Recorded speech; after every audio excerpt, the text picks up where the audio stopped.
Hey, hi everyone. Hope you're all well. Nice to see you here joining me. I'm just going to put the desktop on as well so that I can see the comments coming up on a bigger screen rather than on my phone here. Just give me a moment to do that. Let's see it coming.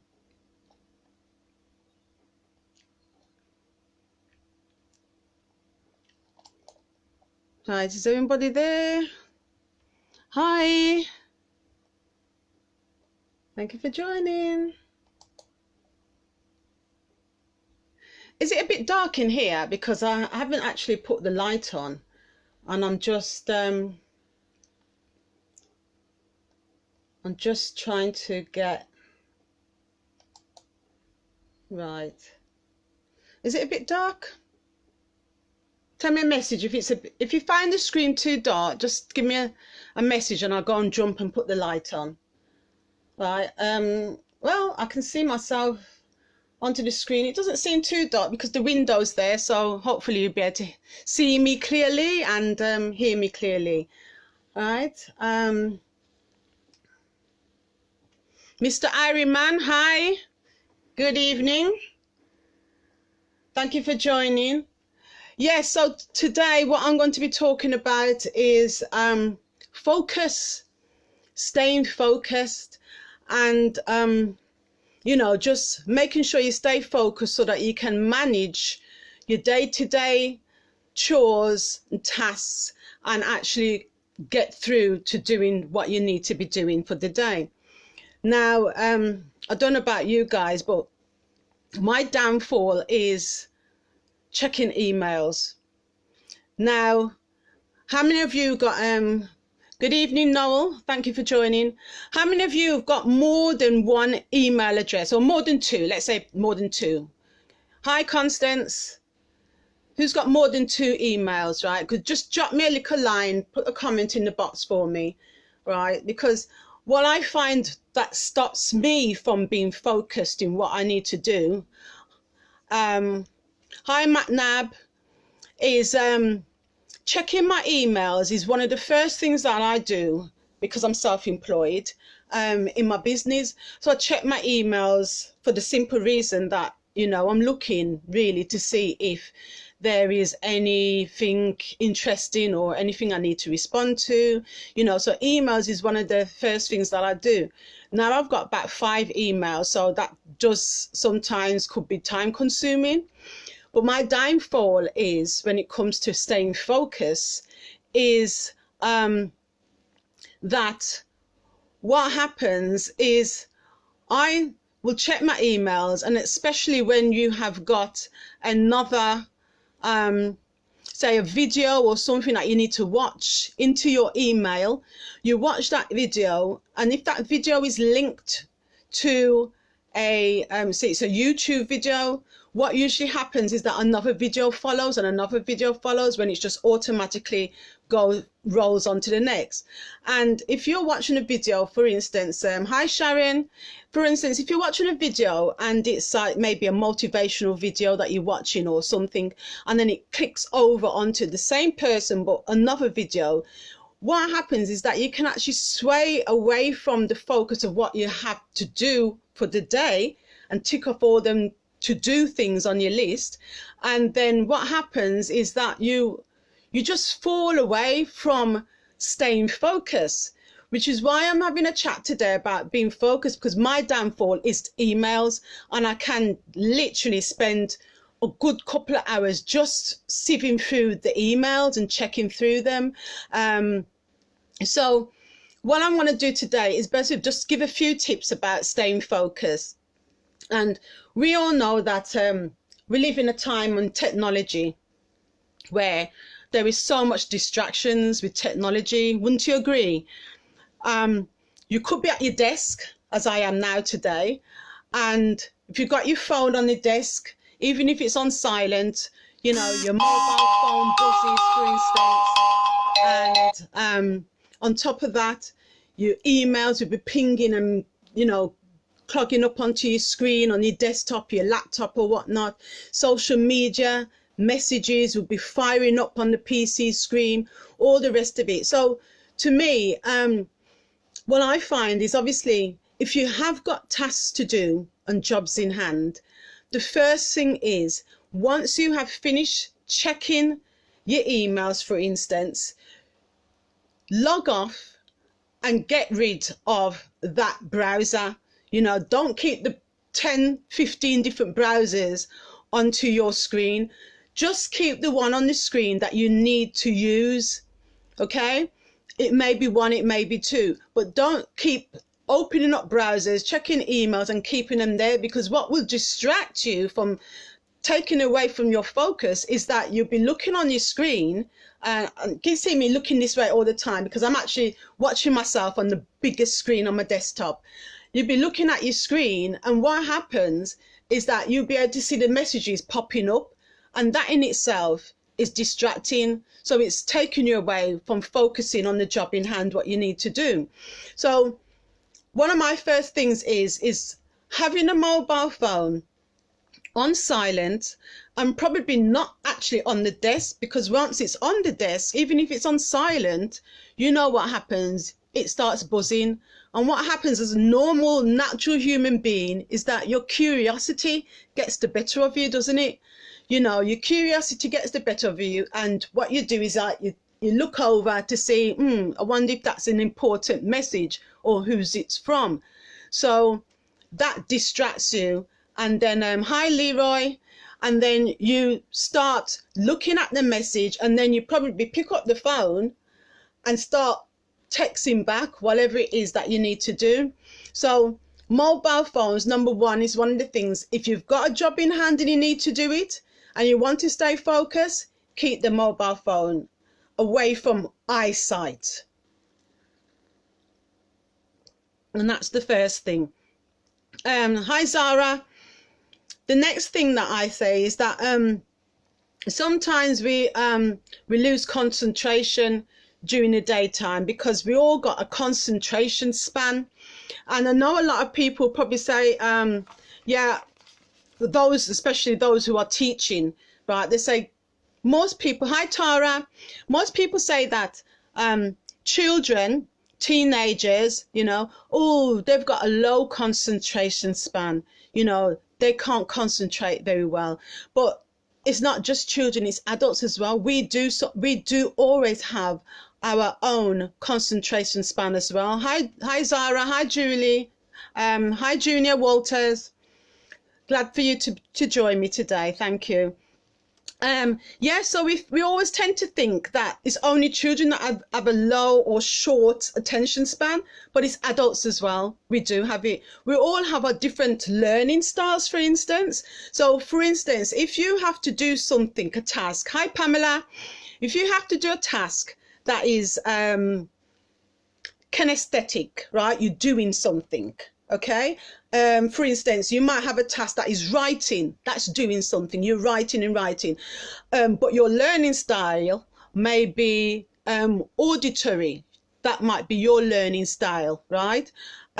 So when you're writing something, you will find that sometimes you're writing and your writing starts off looking pretty neatish, you can understand it, you can read it, but then because your attention span is not as long as what it should be, because that's not your learning style, your writing starts to get a bit messy, so to speak, and you start actually making spelling mistakes, and actual quite trivial and silly spelling mistakes on words that you ought to know how to spell with your eyes closed.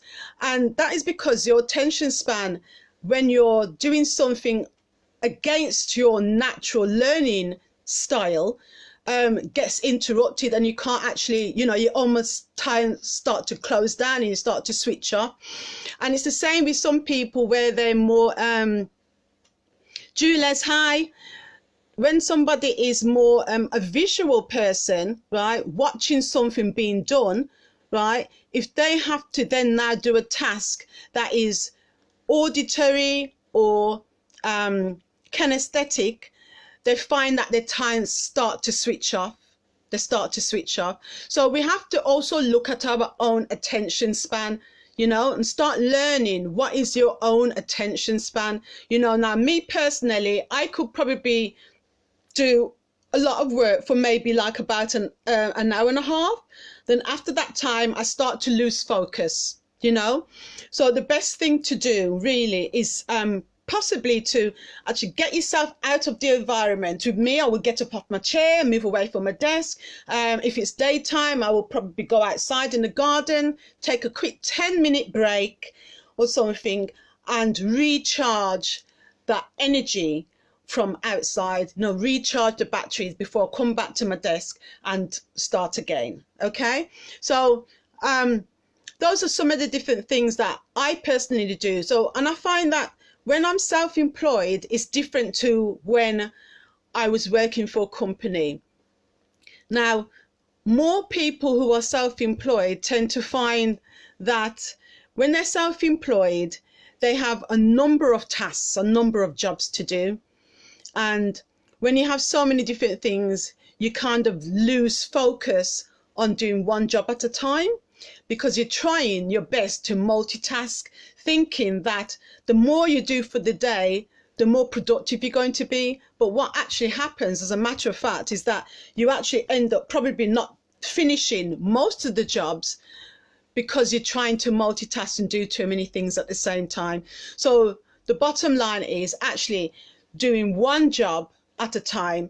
Take your time doing that one job, finish that job, and then move on to the next. And again, prioritize your work so that you're doing the most important thing first. So what I'll say is that put your phone on silent if you cannot focus on the job in hand, right? Because we all get distracted. And also another thing is try not to multitask, as I said before. Focus on one thing at a time. And yes, it does take some discipline. So you do need to use your discipline to focus on what you need to do. Hi, Cheryl. Thanks for joining. Yeah, the benefit of being focused is that you actually gain more time by being more productive. And it actually allows you more time for yourself and your family, or to actually add on another job at the end of the day. So being focused is very, very important. You really must take it on board that if you are lapsing in your concentration, it's because your attention span is getting low. So you do need to recharge your batteries, start all over again, you know, and get back into the work in hand. Okay. Also, your energy levels will remain high, and you'll be able to focus more if you actually take short snippets of breaks, rather than working long hours until you're literally falling asleep or you're tired, right? Because working when you're tired is a definite no-no. You cannot work when you're tired. You need to make sure that you recharge your batteries, take those proper breaks at short intervals, okay? And make sure the breaks are not at your workstation. Your why, right? If you are doing tasks and jobs, whatever, your why is the biggest motivator. You need to motivate yourself, right, with your why. For instance, once you know what your why is, you can measure it on a scale, right? So you're motivating yourself. For instance, if you have a scale of 1 to 10, say, right? And number 1 is where you're slightly bit motivated, you know, not really that bothered, but you know, you have to do the job. And obviously 10 is like, you know, you're really jumping up high and punching the air, you know, you're really motivated, ready to go, right? You're excited, right? If your motivation is, say if it's below 8, right, you might actually struggle with being focused because it doesn't actually excite you enough to do the job. Does that make sense? So you have to have your why needs to be there, right? Why am I doing this job, right? Not just because of the money. You're doing this job for a deeper reason, the deeper why, right? I'm doing this job, yeah, because I need the money, but the money is going to provide whatever it is that you need, your bigger why, Yeah, you're doing it for the children. You're doing it because you want a better life. You're doing it because, you know, it's going to be better for you health wise, whatever the task is that you're doing. So really look at that. Another thing I would say is that yeah, so make sure your why is a big enough reason for you to have to be doing your jobs, your tasks. You know I'm self-employed because I've got a big, deep reason why I'm self-employed, why I'm doing what I'm doing, and I work hard at doing what I'm doing. So it's no good working hard or doing things if you haven't got a why. You have to have a why. Why are you doing this? You know, and money, just earning the money is not a big enough why. It's not a good enough reason, because then you can lapse. You could feel disempowered. You can feel fed up if you haven't got the right why you're doing something. Okay. Work on your attention span. As I said before, we're not really good at working long spells of time. We're just not. Naturally, as humans, we need to have our breaks. We do need to have our breaks. And if we work for long hours, right, and we lose the focus, right, we also lose the intensity of why we're doing the job in hand. So we need to really look at being focused and why we're actually doing what we're doing. Okay. Maximize your energy peaks as well, right? As I said before, take your regular breaks, right? Maximize your energy peaks. Got itch here. You know, what I mean by maximizing your energy peaks, right? Everybody's got a different time in the day. Now, some people are morning people. That's their energy peak. That's where they're full of energy, you know, they're ready to take on the day, etc., etc., right? Some people it might be the afternoon, some people it might be the evening. Okay, so it's good to find out. Let's find out what's your energy peak. Where is your energy peak? What time of the day are you best at? Yeah, and work at that. Look at where you are, and use that where you actually knock out most of your bigger tasks, where your energy peak lies. Now, if you're a morning person and you've got big tasks and little tasks for the day, right, then obviously you would knock out your big tasks in the morning, because that's where your energy peak lies. Yeah, you've got more energy there. So if you're an afternoon person, then obviously you would probably knock out some small things in the morning until your energy peak is at that time where you know that you're actually an afternoon person. I know people who are night people, and to me that it don't make sense to me, because I just couldn't do anything in the night. Nighttime is for sleeping for me, you know. So I like to have my rest. I like to sleep and chill out at nighttime. But I know people who, hand on heart, that is their energy peak time. That's the time where, to them, they get most of their jobs done. You know, to me it's weird, but to them that's their energy peak, you know. So let people know as well, if you are focused on doing work, right, now certain days of the week I do certain things. I have a timetable where I do certain things of the week, because I have to. I've got so much jobs in hands that I need to do. Being self-employed, I have to timetable myself as though I'm working for a company. And Tuesdays is my day where I do my my writing. And I'm actually in the middle of doing my second book. So Tuesdays is the day where I switch off.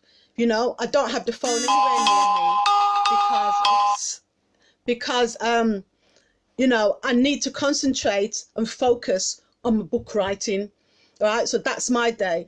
And what might be a good tip is, if your family and close friends and people that stay in touch with you on a regular basis, perhaps it might be a good idea to actually let those people know your availability, i.e., with me, Tuesdays is my book day, you know, let my family know so they don't disturb me on a Tuesday until at least after 6 o'clock or 7 o'clock in the evening. Okay. So let them know, because especially the ones who work from home like myself, and you have family, friends and neighbors or whatnot who knows that you're at home and feel that it's okay to come knocking on your door at any time of the day, you know, because they know you're in. It's just not on. You got to let people know that, no, that's not my availability time. Yeah. So it's a good idea to let them know when you are actually available. And many few people like to, you know, we don't like to offend our close family and friends. So when people do come calling or phone you up or whatnot, it's hard for us to actually say, well, you know what, I'm actually trying to do some work here. You're not welcome right now. You know what I mean? So it's hard for us to do that. And, you know, when that does happen, straight away, you lost your concentration, you lost your focus. So really, I just wanted to jump online and just have a little chat about staying focused and, yeah, just give a few little tips. So number one is keep your mobile phone on silent, but preferably not on your work area, not on your desk, because it still would be a distraction if it's on silent, if it starts buzzing, you know, if it's on vibrate and it starts buzzing. And the distraction will be that the curiosity will get the better of you, and you would be curious to, you know, have a look, who's on the line, who's messaged me, right? And that cuts off your focus. Okay, so mobile phones away from your work survey if you really have an important job to do and you need to get it done. Okay, the next thing is set times for when you check in your emails, for instance, right? Mine is a morning, so mine is first thing in the morning. I check all my email accounts and respond to wherever I need to respond. So, you know, find a time in the day where you do your check-in for your emails and stick to it. Don't keep changing and think that just leave the email browser open. Don't leave it open. Check your emails at a set time, log off, close that browser, and just concentrate on the browser or the thing that you need to be doing, right? And if you really have to check emails or do something at the end of the day, right, before you log off and before you wrap up for the day's jobs in hand, do the last minute check-in of what you need to check, just to make sure there's nothing that happened in the daytime that you've missed, and then log off completely, you know, leave things to another day. I mean, come on, we're humans.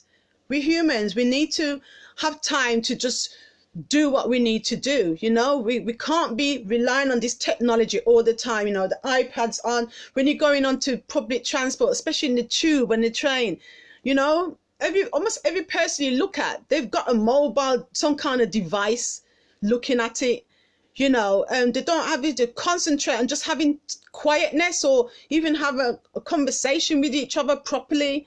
You know, we need to really start concentrating on what is really necessary and do that, you know. So have time where you need to focus. Have time where you need to just do what you need to do for your task. Once that task is done, tick it off. Then move on to the next. And don't forget to have your energy breaks, regular intervals. I normally would recommend probably working 2 hours and then have a good 15 minutes break, preferably outside if it's daytime, you know, and then go for another 2 hours, right? If your attention span is long enough to hold for those 2 hours. Okay, so really, that's basically what I wanted to talk about today, really. So just about focus, tips, mobile phone out the way, browsers, close down the browsers so they're not distracting you, and have your regular energy breaks so that you're back up with the energy, preferably outside, and you know, really try and keep yourself focused to get the jobs done, okay, for the day. So thank you so much for joining me. That's all I wanted to do today, just a very, very quick one on staying focused. Right, if there's anybody that's got any other tips that they want to share, please do share your tips. Type it down at the bottom. And yeah, it's all right, I'm checking my desktop here. Type it down at the bottom for us if you've got any more other tips to share on staying focused, right? I'll be glad to have a look at those and read those later. Okay, but thank you so much, guys, for joining me, and hopefully I'll see you next Thursday, and I will put up on my Facebook page what I will be talking about then. Okay, thank you very much. You take care now and have a good evening. Bye.